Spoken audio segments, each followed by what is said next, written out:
Hello दोस्तों, नमस्कार। Way of maths channel में आपका फिर से स्वागत है। मैं हूं एम के गुजर और इस वीडियो में लेके आया हूं पूर्वी रेलवे के सियालदा डिवीजन का गुड्स गार्ड का एक पेपर जो 24 दिसंबर 2022 को हुआ था, उसका शेष भाग।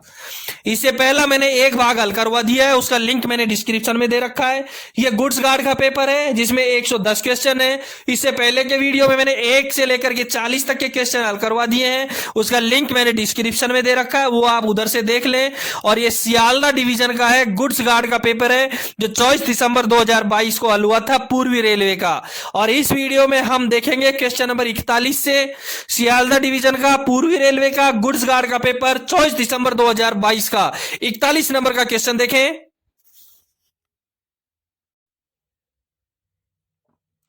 41 नंबर का क्वेश्चन है, कॉलिंग ऑन सिग्नल का इस्तेमाल किया जा सकता है। ए में दे रखा है बाधित लाइन पर ट्रेन प्राप्त करना जब ऊपर का सिग्नल खराब हो, और सी में दे रखा है ए या बी। ध्यान रहे, कॉलिंग ऑन सिग्नल जब दिया जाता है जब कोई अवरुद्ध लाइन में गाड़ी लेनी हो, बाधित लाइन पर ट्रेन को प्राप्त करना हो, बिल्कुल सही है। जब ऊपर का सिग्नल खराब हो, जब जिस सिग्नल के नीचे कॉलिंग ऑन लगा हुआ है वो सिग्नल खराब हो, तो हम कॉलिंग ऑन सिग्नल का प्रयोग कर सकते हैं। और ए या बी, इसका मतलब 41 से क्वेश्चन में ए सही है और बी सही है, तो इसका आंसर रहेगा सी। 41 से क्वेश्चन का आंसर रहेगा सी। इससे पहले के वीडियो में 1 से लेकर 40 तक के क्वेश्चन हल करवा दिए, उसका लिंक डिस्क्रिप्शन में दे रखा है, जरूर देखना। 41 से क्वेश्चन का आंसर हो गया सी। 42 नंबर का क्वेश्चन देखेंगे। स्टॉप सिग्नल के नीचे शंट सिग्नल ऑन पोजीशन में दिखेगा। किसी स्टॉप सिग्नल के नीचे शंट सिग्नल लगा हुआ है तो ऑन पोजीशन में क्या दिखाएगा? लाल रोशनी। बिल्कुल गलत है, क्योंकि लाल रोशनी रोक सिग्नल के द्वारा दिखाई जाती है। लाल रोशनी केवल रोक सिग्नल के द्वारा दिखाई जाती है जो ऑन पोजीशन में होता है। क्षैतिज रूप से दो सफेद रोशनी, स्वतंत्र रूप से लगा हुआ शंट सिग्नल में क्षैतिज रूप से दो सफेद रोशनी दिखाई जाती हैं। क्षैतिज रूप से दो सफेद रोशनी कब दिखाई जाएंगी? जब शंट सिग्नल स्वतंत्र रूप से लगा हो, और कोई रोशनी नहीं। बिल्कुल आंसर सी सही रहेगा। स्टॉप सिग्नल के नीचे शंट सिग्नल यदि ऑन पोजीशन में रहेगा तो कोई रोशनी नहीं दिखाएगा, कोई रोशनी नहीं दिखाएगा। पीली रोशनी कॉलिंग ऑन सिग्नल दिखाता है जब ऑफ पोजीशन में होता है। जब ऑफ पोजीशन में होता है, जब कॉलिंग ऑन सिग्नल कौन सी रोशनी दिखाता है? पीली रोशनी। 42वें क्वेश्चन में आपको चारों ऑप्शन मैंने बता दिए। लाल रोशनी कोई भी रोक सिग्नल ऑन पोजीशन में दिखाएगा। क्षैतिज रूप से दो सफेद रोशनी शंट सिग्नल स्वतंत्र रूप से लगा हो जब दिखाएगा। और कोई रोशनी नहीं, जब शंट सिग्नल स्टॉप सिग्नल के नीचे लगा होगा तब दिखाएगा। और पीली रोशनी कॉलिंग ऑन सिग्नल दिखाएगा। ठीक है, आपका 42वें क्वेश्चन का आंसर क्लियर हो गया।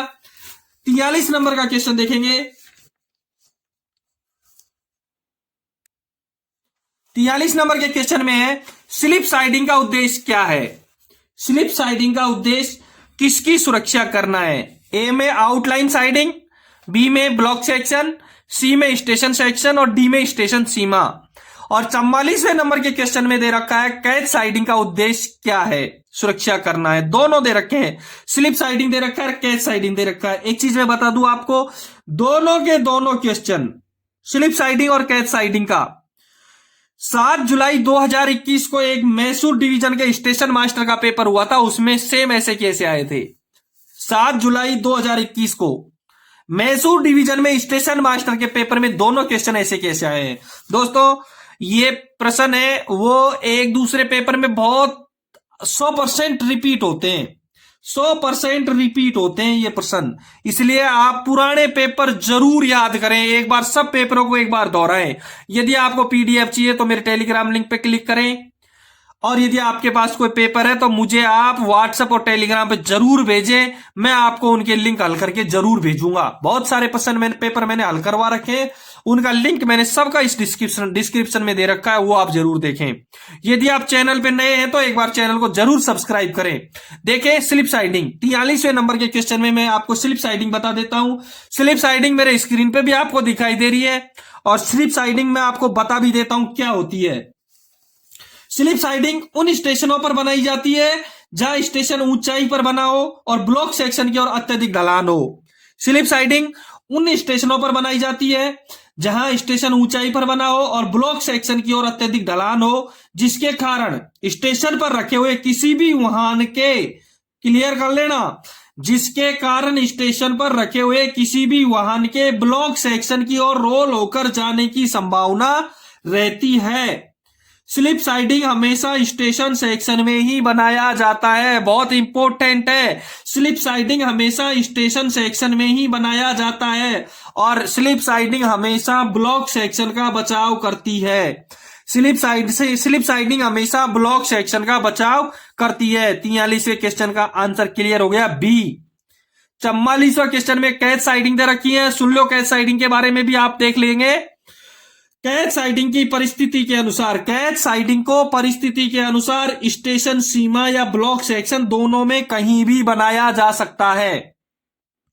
कैच साइडिंग को परिस्थिति के अनुसार स्टेशन सीमा या ब्लॉक सेक्शन दोनों में कहीं भी लगाया जा सकता है जब ये स्टेशन सीमा में होती है। जब कैच साइडिंग स्टेशन सीमा में होती है तो पिछले ब्लॉक सेक्शन का बचाव करती है और आवश्यकता अनुसार इसे ढलान वाले ब्लॉक सेक्शन में भी बनाया जा सकता है, तब इसे टेस्ट इंक्लाइंट कहते हैं। जब इसे टेस्ट इंक्लाइंट कहते हैं। आपका 43वां क्वेश्चन क्लियर है, आपका 44वां क्वेश्चन क्लियर है, ठीक है। 45वां क्वेश्चन देखेंगे। देखिए 45वां क्वेश्चन,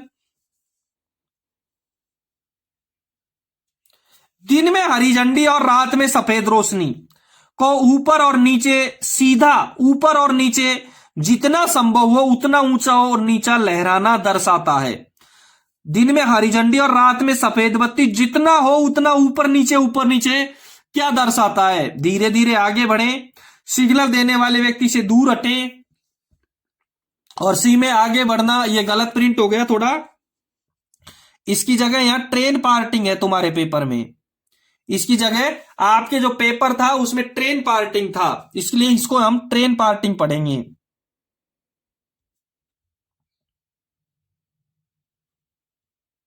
ठीक है। और स्टॉप डेंड यहां नहीं है, इसको हम कपलिंग पढ़ेंगे, यहां कपलिंग था। ए में धीरे धीरे आगे बढ़े, बी में सिग्नल देने वाले व्यक्ति से दूर हटे, सी में ट्रेन पार्टिंग और डी में कपलिंग दे रखा है।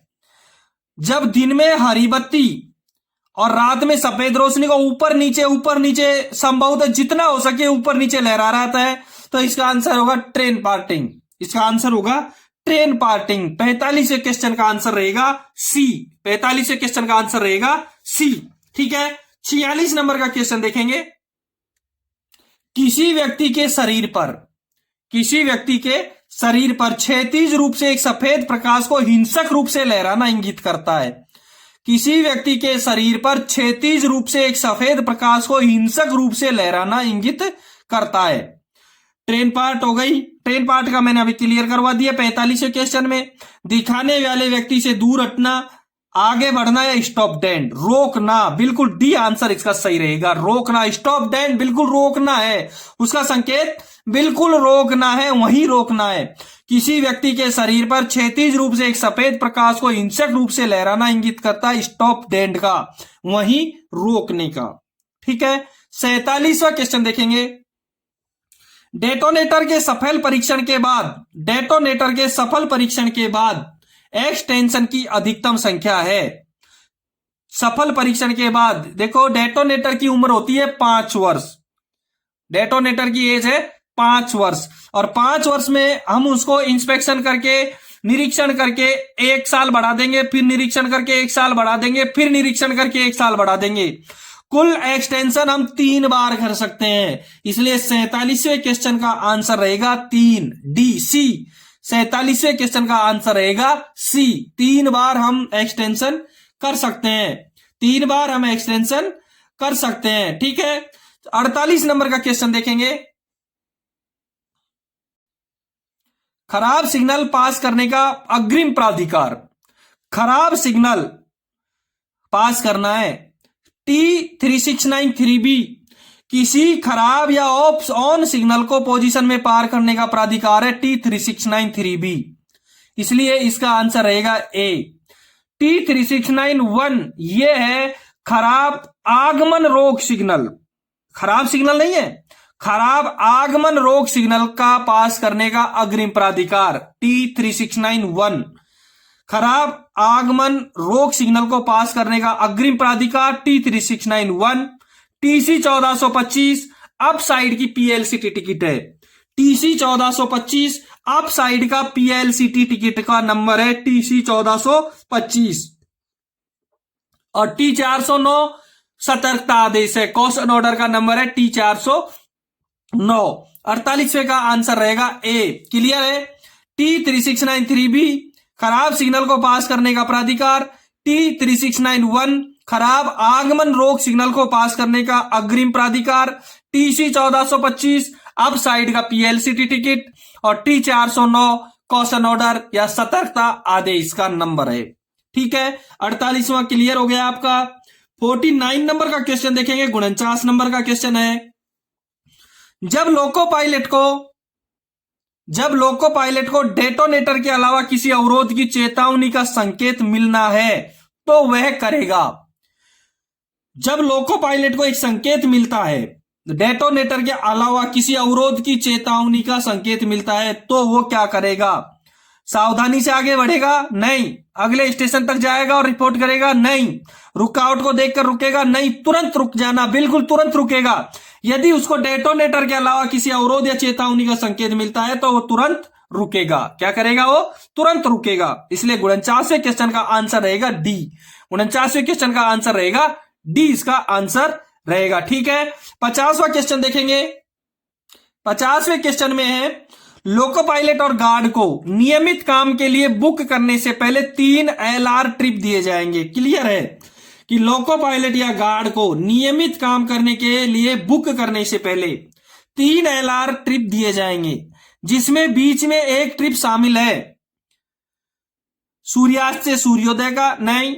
0 बजे से 20 बजे तक का, नहीं। 21 बजे से 7 बजे तक का, नहीं। 20 बजे से 6 बजे तक का। बिल्कुल क्लियर है। लोको पायलट को नियमित ड्यूटी पे लेने से पहले उसको 3 LR ट्रिप दिए जाएंगे।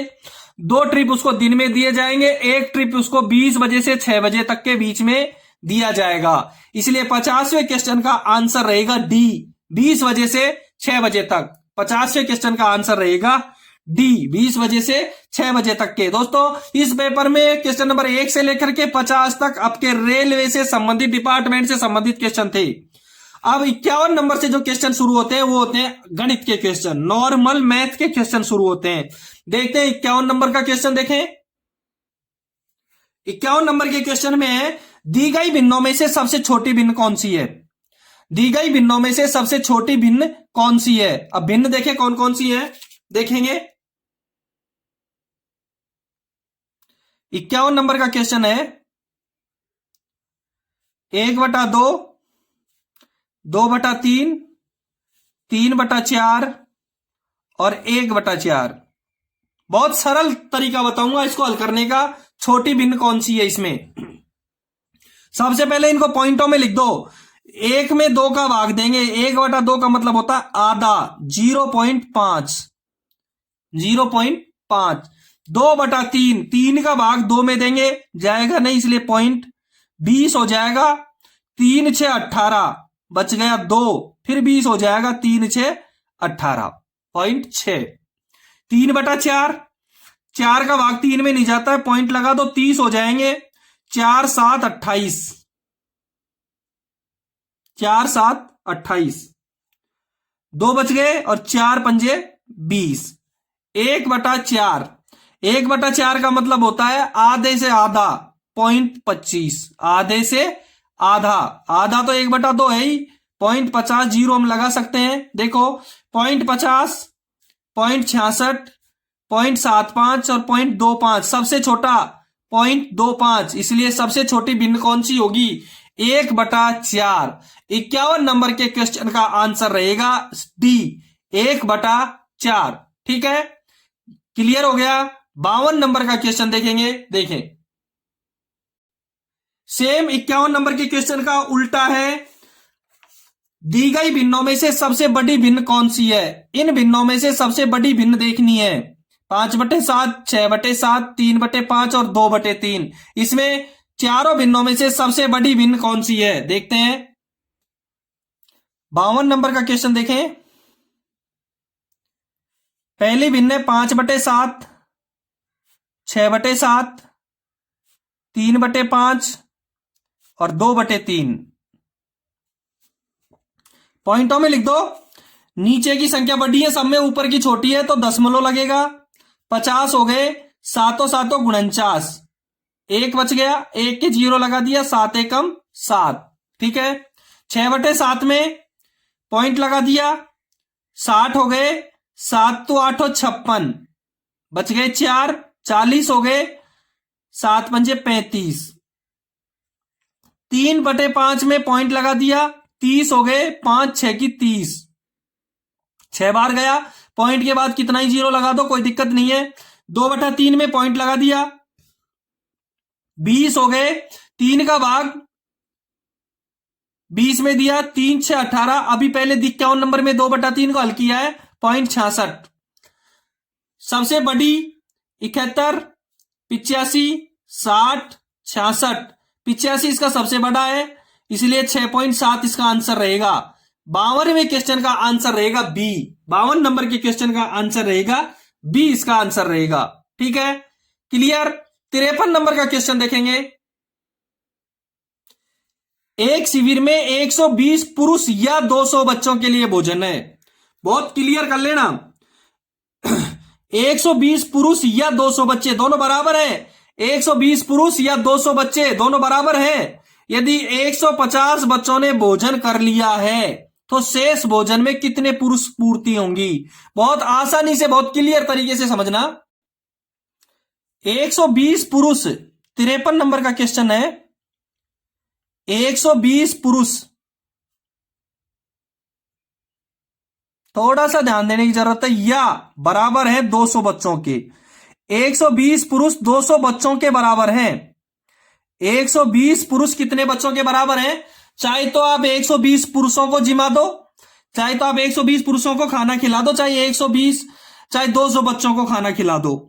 हमको 150 बच्चों ने खाना खा लिया, शेष भोजन से कितने पुरुषों की पूर्ति होगी ये देखना है। 200 बच्चों में से 150 ने खाना खा लिया, 50 बच्चों कितने पुरुषों के बराबर होते हैं ये देखना है हमको। क्या देखना है हमको?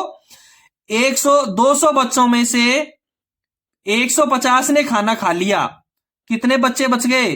50 बच्चे बच गए। कितने बच्चे भूखे रह गए? अब 50 बच्चे। अब जो खाना बचा है वो कितने बच्चों का है? 50 बच्चों का। अब सवाल यह है कि शेष भोजन कितने पुरुषों की पूर्ति करेगा।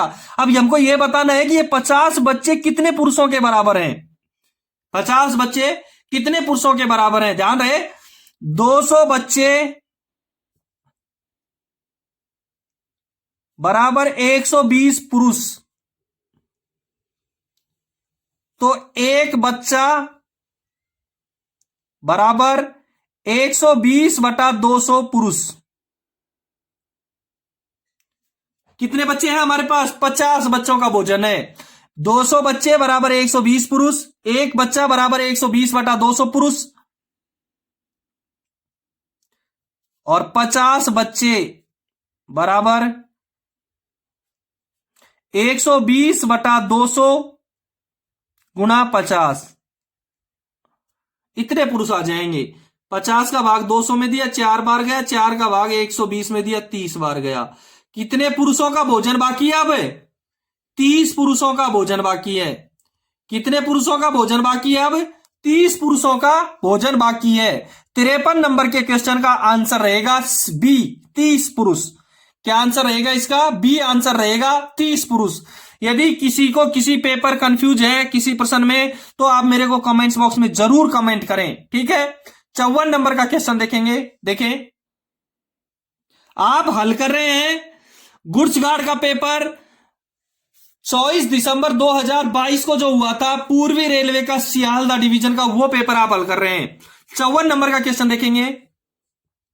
36 आदमी एक काम को 18 दिन में पूरा करेंगे।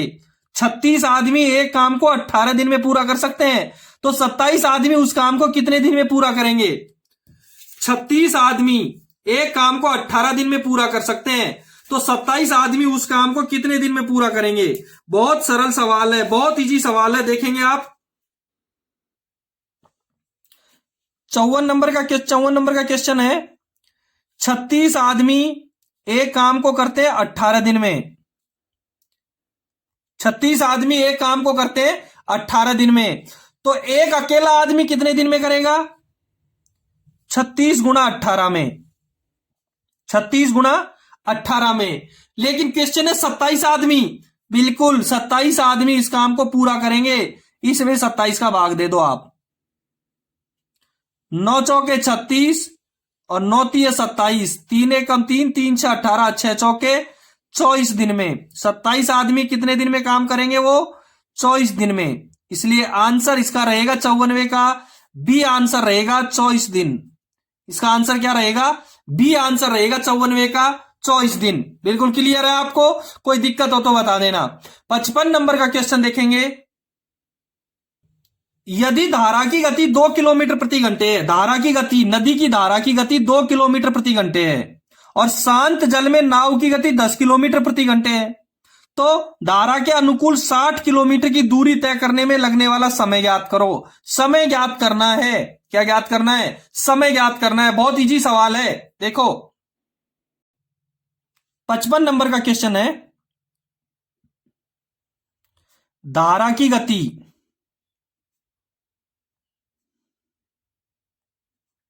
2 किलोमीटर प्रति घंटा, नाव की गति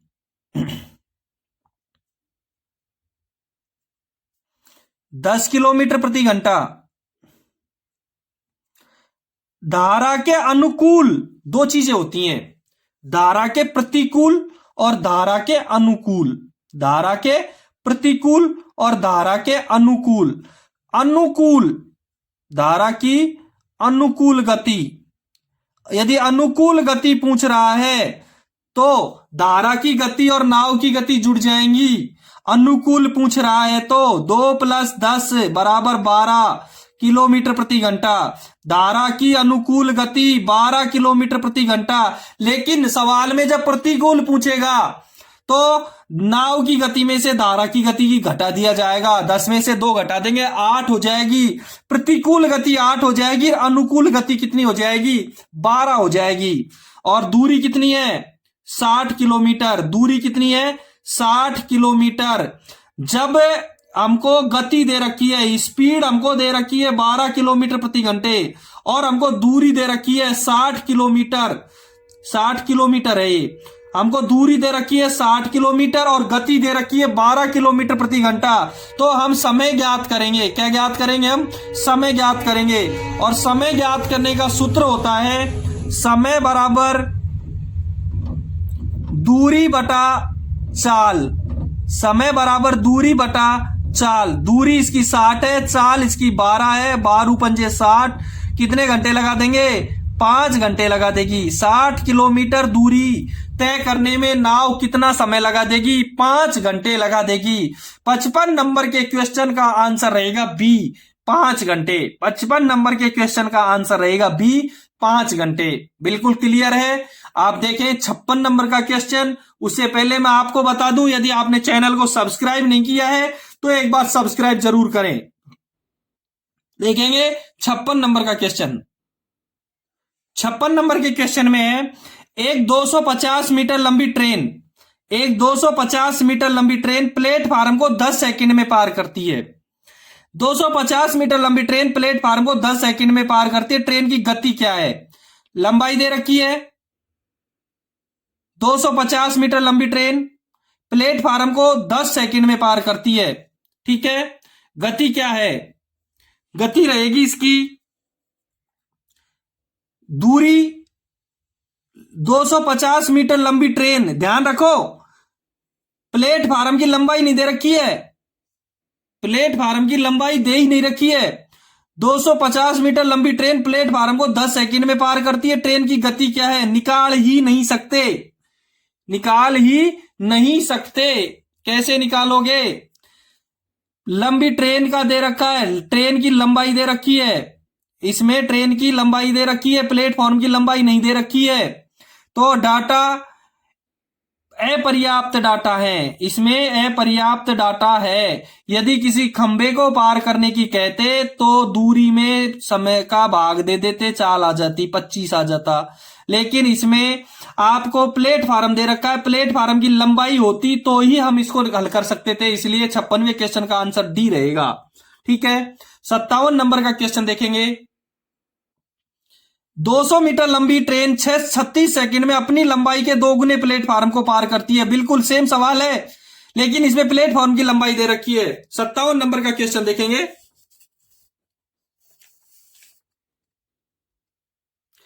57 नंबर का क्वेश्चन देखें।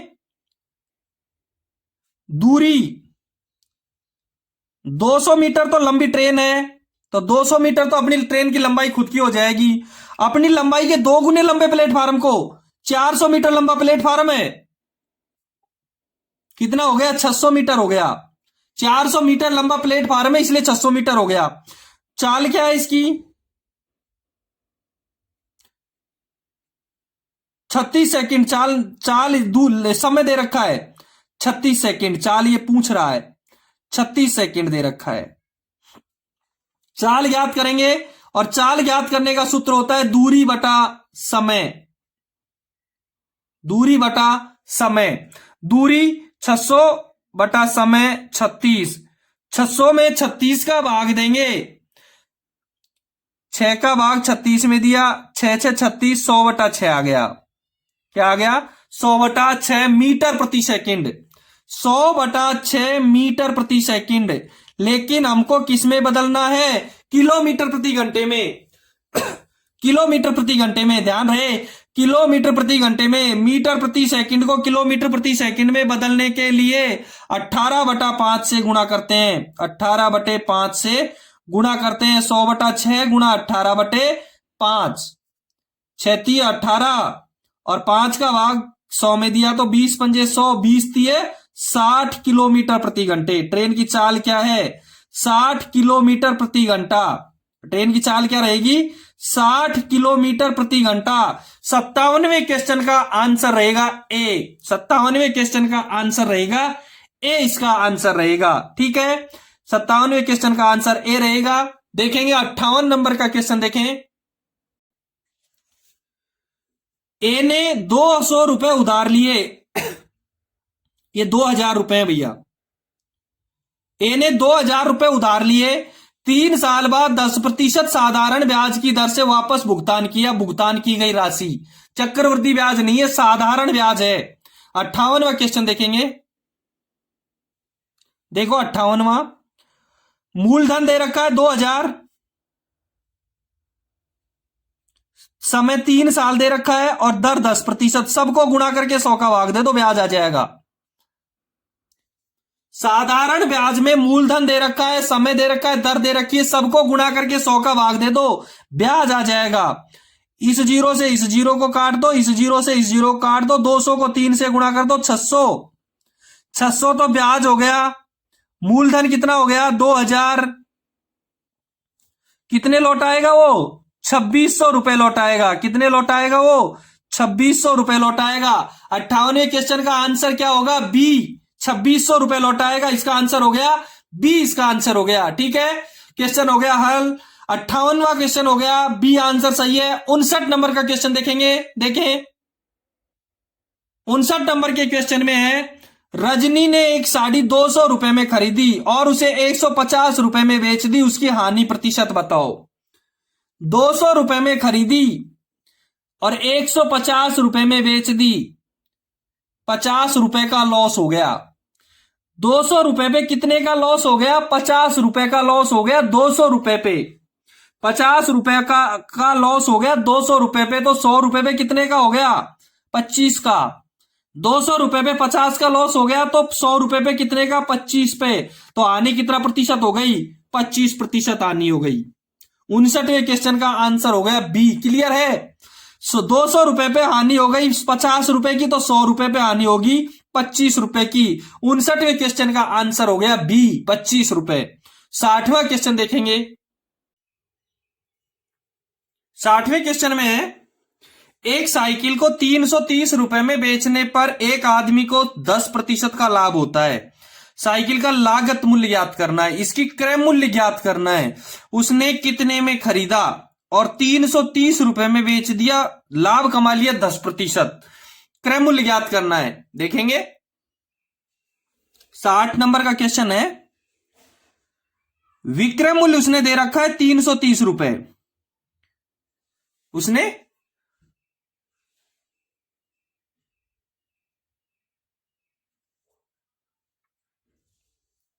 विक्रय मूल्य दे रखा है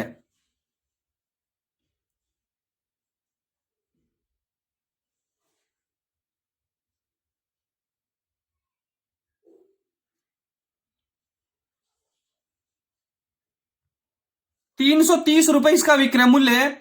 सवाल में कह रहा है कि वो 10% का लाभ कमा रहा है, और लाभ कितना है इसका 10%। खरीदा कितने में है, लागत मूल्य ज्ञात करनी है इसकी, उसने कितने रुपए में उसको खरीदा है, उसकी लागत मूल्य ज्ञात करनी है। ठीक है, अब देखेंगे लागत मूल्य। हमको पता है जब लाभ का प्रतिशत दे रखा हो, क्या दे रखा हो, लाभ का प्रतिशत दे रखा हो, और विक्रय मूल्य दे रखा हो या क्रय मूल्य दे रखा हो, तो विक्रय मूल्य ज्ञात करने का सूत्र एक होता है कि जब क्रय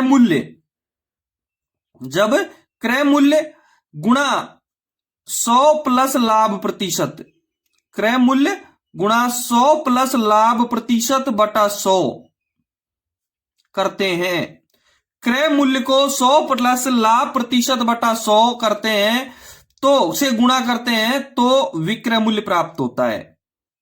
बहुत इंपॉर्टेंट सूत्र है कि क्रय मूल्य गुणा 100% लाभ, 100 प्लस लाभ प्रतिशत बराबर विक्रय मूल्य करेंगे तो विक्रय मूल्य प्राप्त होगा। क्रय मूल्य गुणा 100 प्लस लाभ प्रतिशत बटा 100 बराबर विक्रय मूल्य प्राप्त होगा। क्रय मूल्य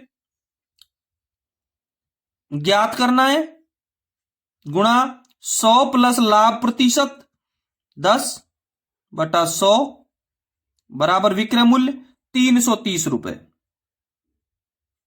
ठीक है, क्रय मूल्य इधर ही रह जाएगा, पक्षांतर करेंगे, क्रय मूल्य बराबर 330 जहां है वहां का वहां रह जाएगा।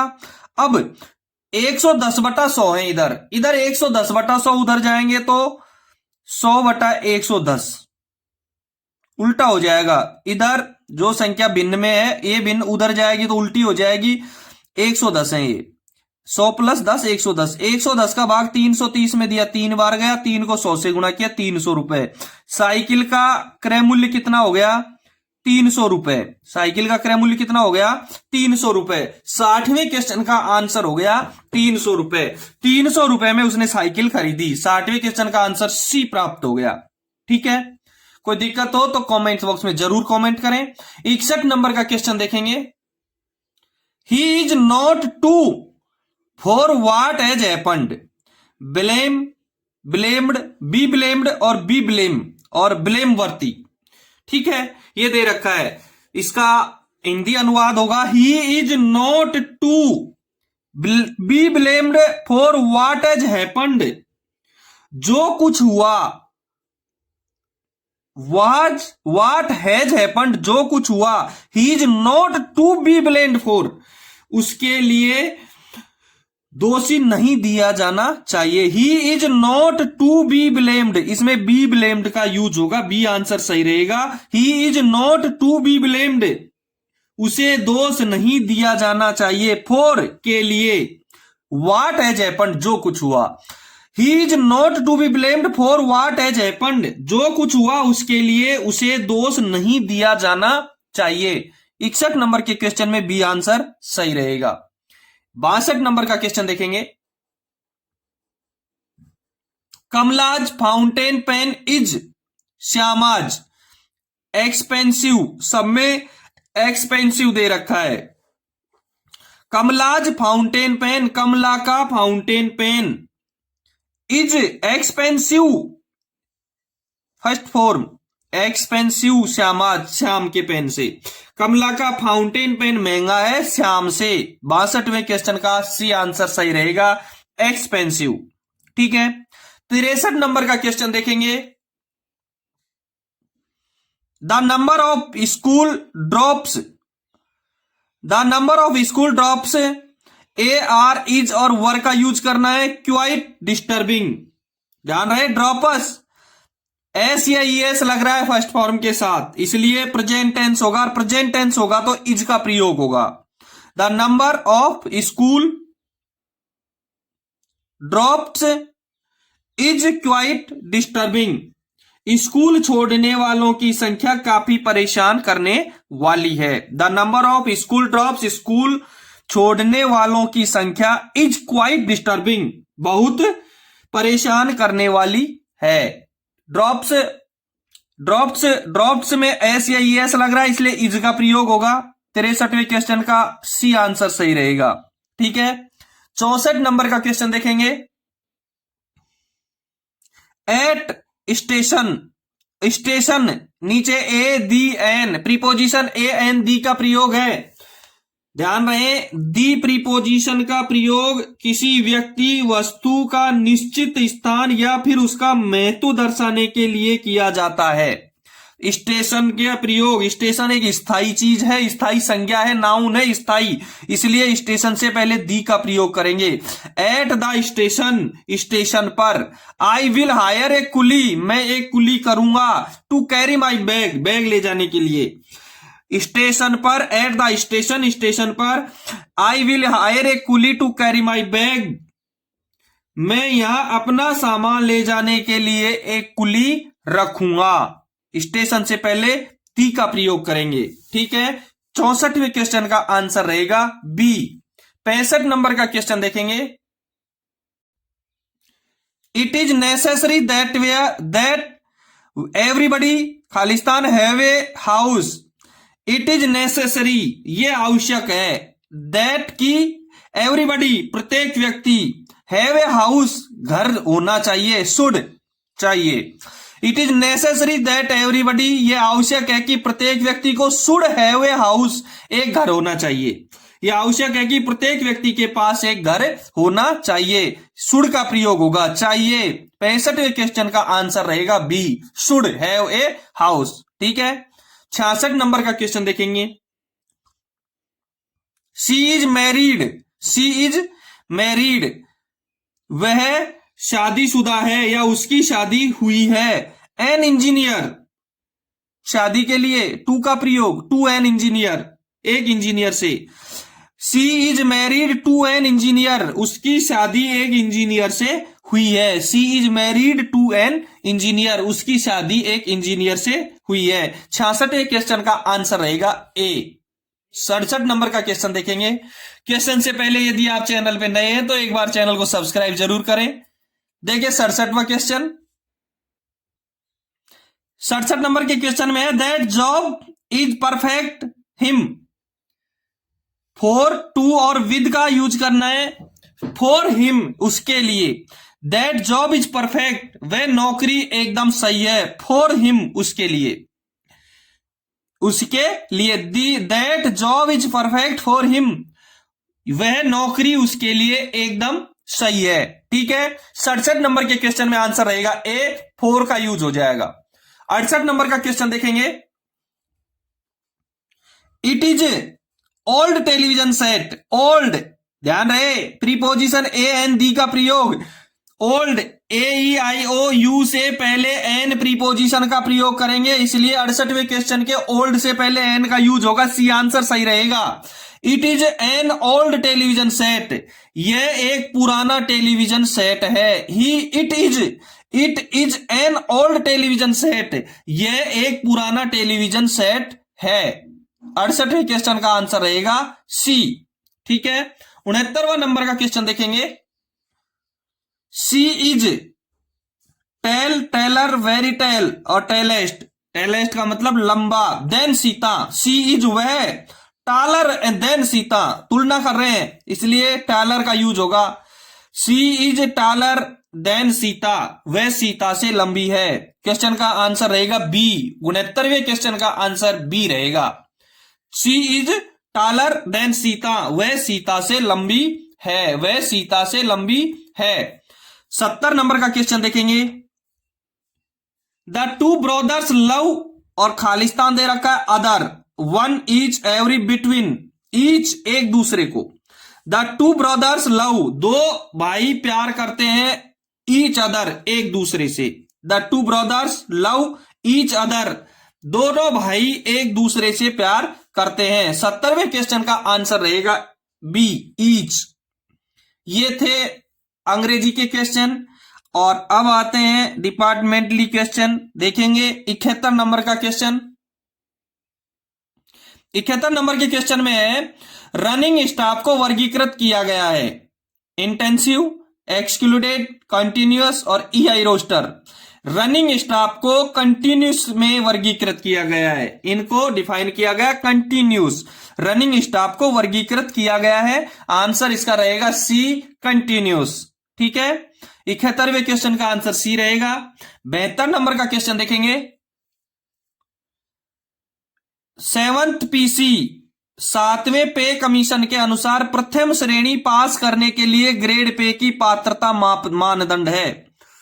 प्रथम श्रेणी पास प्राप्त करने के लिए ग्रेड पे छठे वे 6 लेवल से ऊंचे, लेवल 6 एंड अबाउ, छठे वेतन से छठे लेवल से लेवल नंबर 6 से 6 और इससे ऊपर वालों को प्रथम श्रेणी का पास जारी किया जाता है। लेवल 6 से और उससे ऊपर, लेवल 6 भी शामिल है और उससे ऊपर, यानी कि 72वें क्वेश्चन का आंसर रहेगा ए, लेवल 6 और उससे ऊपर वालों को प्रथम श्रेणी का पास जारी किया जाएगा। 73 नंबर का क्वेश्चन देखेंगे। 72वें का ए सही रहेगा। 73 में है एक स्थायी या अस्थायी रेल सेवक एक कैलेंडर वर्ष में कितने दिनों की एलएपी पाने का हकदार होता है। एक कैलेंडर वर्ष में कितनी एलएपी, कैलेंडर वर्ष में 30 एलएपी मिलती हैं। एक स्थायी रेल सेवक को एक कैलेंडर वर्ष में 30 एलएपी, 20 एचएलएपी और 10 सीएल प्राप्त होती हैं। एक कैलेंडर वर्ष में एक रेल कर्मचारी को 30 एलएपी, 20 एचएलएपी और 10 सीएल प्राप्त होती हैं। 73 क्वेश्चन का आंसर रहेगा ए। 74वां क्वेश्चन देखेंगे। 74वें क्वेश्चन में है एक कैलेंडर वर्ष में एचएलएपी के कितने दिन एक कर्मचारी को जमा किए जा सकते हैं। ध्यान रहे, एचएलएपी अभी बताई थी, एचएलएपी 20 होंगी, सीएल 10 होंगी, एलएपी 30 होंगी। 30 एलएपी, 10 सीएल और 20 एचएलएपी होती हैं। 75 नंबर के क्वेश्चन को देखेंगे। औसत वेतन पर अधिकतम दिनों का अवकाश जो संचित किया जा सकता है 300 दिन। 75वें नंबर का आंसर का क्वेश्चन का आंसर रहेगा डी। औसत वेतन पर अधिकतम कितने दिनों का अवकाश संचित किया जा सकता है 300 दिन। 75 नंबर के क्वेश्चन का आंसर रहेगा डी। 76 नंबर का क्वेश्चन देखेंगे। आश्रितों को शामिल करने पर विशेषाधिकार पास पर आश्रित अनुमत व्यक्तियों की अधिकतम संख्या 5 होगी। 76वें क्वेश्चन में है आश्रितों को शामिल करने पर विशेषाधिकार पास पर अनुमत व्यक्तियों की अधिकतम संख्या 5। बी आंसर सही रहेगा। 76वें नंबर के क्वेश्चन का आंसर रहेगा बी। ठीक है, 77 नंबर का क्वेश्चन देखेंगे। 600 में से एक से अधिक ढलान ग्रेडियंट है। 600 में से एक, इससे अधिक ढलान नहीं होने पर स्टेशन सीमा के बाहर इंजन को अलग करने के लिए लगाए जाने वाले वाहनों के हाथ ब्रेक की संख्या। Brake van plus 6, brake van plus 12, brake van plus 18, brake van और सभी, ये तो हो ही नहीं सकता है। 600 में से एक से अधिक ढलान नहीं है तो स्टेशन सीमा के बाहर इंजन को अलग करने के लिए लगाए जाने वाले वाहनों के हाथ brake, brake van plus 18, brake van plus 18। B C answer सही रहेगा। 77 नंबर के क्वेश्चन का आंसर रहेगा सी, ब्रेक वन और 18 व्हीकल। ठीक है, 78 नंबर का क्वेश्चन देखेंगे। पैसेंजर ट्रेन चलाते समय एलपीए सुनिश्चित करेगा कि यात्री बोगियां ओवरशूट न करें प्लेटफार्म को। पैसेंजर ट्रेन चलाते समय एलपीए सुनिश्चित करेगा कि यात्री बोगियां ओवरशूट नहीं करें, प्लेटफॉर्म से नीचे नहीं चली जाएं। स्टार्टर और सन सिग्नल को यदि वो पार करती हैं, स्टार्टर और सन सिग्नल को वो पार करती हैं तो इसको स्पार्ड माना जाएगा, लेकिन प्लेटफॉर्म को बोगियां पार नहीं करें। 78 नंबर के क्वेश्चन का आंसर रहेगा ए, 78 नंबर के क्वेश्चन का आंसर रहेगा ए, प्लेटफॉर्म को वो पार न करें। 79 नंबर का क्वेश्चन देखेंगे। जब भी किसी दुर्घटना, लोको फेलियर, ओएचई सप्लाई फेलियर आदि जैसे किसी कारण से ट्रेन को ग्रेडियंट पर रोका जाता है तो यह आवश्यक और महत्वपूर्ण है कि इसे लागू किया जाए। A9 ब्रेक है, SA9 ये भी इंजन का ब्रेक है, A and B none of the above. जब दुर्घटना या लोको फेलियर, ओएचई सप्लाई फेलियर आदि जैसे किसी कारण से ट्रेन को ग्रेडियंट पर, ढलान पर रोका जाता है तो उसके पूरे ब्रेक लगाना बहुत आवश्यक है। A9 और SA9 इंजन के दोनों ब्रेक हैं, इसलिए दोनों ब्रेक लगाने आवश्यक हैं। आंसर रहेगा C, A एंड B, यानी A9 ब्रेक अप्लाई करना पड़ेगा और SA9 ब्रेक भी अप्लाई करना पड़ेगा। आपका 79 नंबर के क्वेश्चन का आंसर रहेगा C, A और B दोनों इसके आंसर रहेंगे। 80 नंबर का क्वेश्चन देखेंगे। निम्नलिखित मामले में स्टाफ के एक सदस्य को नई घोषणा प्राप्त की जाएगी, यानी आश्वासन लिया जाएगा। वो न्यूली ज्वाइन एट स्टेशन, ऐसा व्यक्ति जो स्टेशन पर नई ज्वाइनिंग मिली हो। बिल्कुल इसको ये भी आंसर इसका सही रहेगा। Resume duty after an absent of 15 consecutive days और मोर, यानी 15 दिन के एब्सेंट के बाद या इससे अधिक दिन की अनुपस्थिति के बाद यदि वो उपस्थित होता है।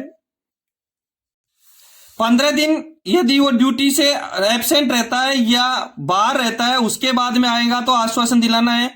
Any change in the SWR में किसी भी प्रकार का बदलाव होने पर उसको एक घोषणा प्राप्त की जाएगी, यानी कि ए आंसर, बी आंसर और सी तीनों सही रहेंगे। एनी ऑफ द अबाउ इसका आंसर रहेगा D. When newly joined at station पर नई ज्वाइनिंग प्राप्त करने पर सदस्य की घोषणा प्राप्त करनी है। Resume duty after an absent और 15 डेज और मोर, 15 दिन के बाद एब्सेंट के बाद उपस्थित हो या इससे ज्यादा उपस्थित होगा, ज्यादा दिन बाद उपस्थित होगा तो उसको घोषणा प्राप्त की जाएगी। Any change in the SWR, या किसी भी प्रकार का एसडब्ल्यूआर में बदलाव होता है तो उसको घोषणा प्राप्त की जाएगी। 80 नंबर के क्वेश्चन का आंसर रहेगा डी। ए, बी, सी सारे क्वेश्चन इसके सही हैं। ठीक है, सेकंड भाग में इतना ही हल करवाएंगे। अगले भाग में 81% से हल करवाऊंगा और इससे पहले भाग में 1 से 40 तक के हल करवा दिए थे, उसका लिंक मैंने डिस्क्रिप्शन में दे रखा है, वो आप वहां से देखें। और इस भाग में इतना ही, फिर मिलते हैं 81 नंबर के क्वेश्चंस के साथ में अगले वीडियो में। धन्यवाद।